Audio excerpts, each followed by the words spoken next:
Complete. চলো এবার ওদের খাবার থেকে নিয়ে দিই।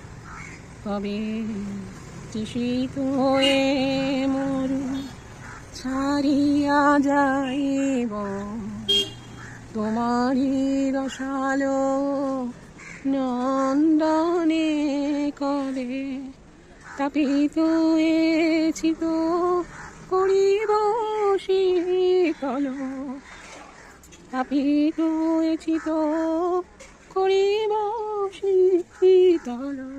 দেখো কত সুন্দর রং হয়েছে, দেখো এরপরে দিয়ে দেবো ধনে পাতা, দারুণ রং হয়েছে। একটা মাজা আছে আর আছে লুচি।